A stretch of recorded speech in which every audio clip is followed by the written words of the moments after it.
Year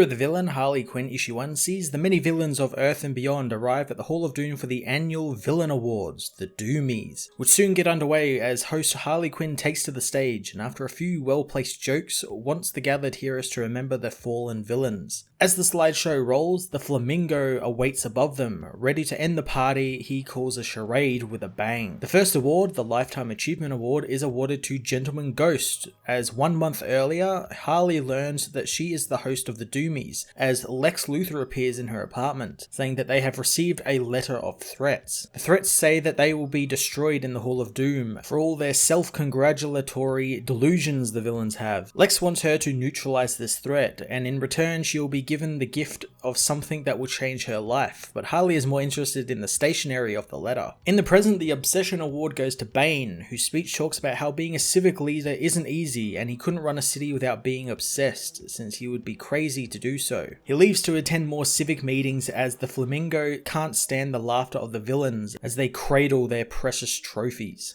Flamingo understands what it's like to lose again and again, but no success turns one into a performer and into someone who pretends to admire others, digging for a validation like rats through the trash. More awards are handed out, with the Flashpoint Batman winning Best Moral Justification and the Batman Who Laughs winning the Best Villain Upgrade, although he kills his entire table for eating his mushroom appetizers. After Ventriloquist wins Best Supporting Villain of the Year and Red Hood wins Best Comeback of the Year, the Flamingo gets ready to set off his explosives during Jason's talk of justice. Harley gets ready to announce the final award, the Villain of the Year, revealing it is Flamingo, who is so surprised that he falls from the roof onto a table. The concussed man takes to the stage, giving a speech how this is such an honor. He begins to cry as he's waited such a long time for this, and as the night wraps up and everyone drunkenly leaves, Harley meets with Lex, who strangely enjoyed the night. Flamingo is led backstage and suddenly trapped in a glass box. Lex wants to know how Harley knew the fake award would trick Flamingo, and she says she didn't, but who doesn't want to win an award? Lex wonders if she knew Flamingo was behind the threat, and Harley reveals that it was all in the note, thanks to Flamingo putting a flamingo-shaped watermark on the stationery he was using. Lex wonders who won the real Villain of the Year award, but Harley never opened the real envelope. She opens it, however, announcing the Batman Who Laughs won, and of course he did, since he's the combination of two of DC's most famous characters. The villain says that he would thank the man who made him what he is today, but unfortunately he killed him as Flamingo is sealed away in the depths of the Hall of Doom, continuing to proclaim that he is the Villain of the Year. Year of the Villain, Harley Quinn Issue 1 was an absolutely hilarious and meta book from Mark Russell, the king of DC Comics' meta division. I loved how the issue just ran with the outlandish nature of a villain award show and didn't even try to make out like it was in continuity, and really it couldn't be because all the results were dictated by us fans from the DC Nation. But because it's out of continuity, it can have as much fun as it wants to, and it surely does. I gotta give it to Mark Russell, the man sure knows how to write witty comedy and make everything seem so insanely funny. This was such a great one-shot in a group of kind of crappy, rushed one-shots for the Year of the Villain event, with only really Mark Russell's contributions being really worth the money you pay for these issues. I'm gonna give this issue a 9.5 out of 10.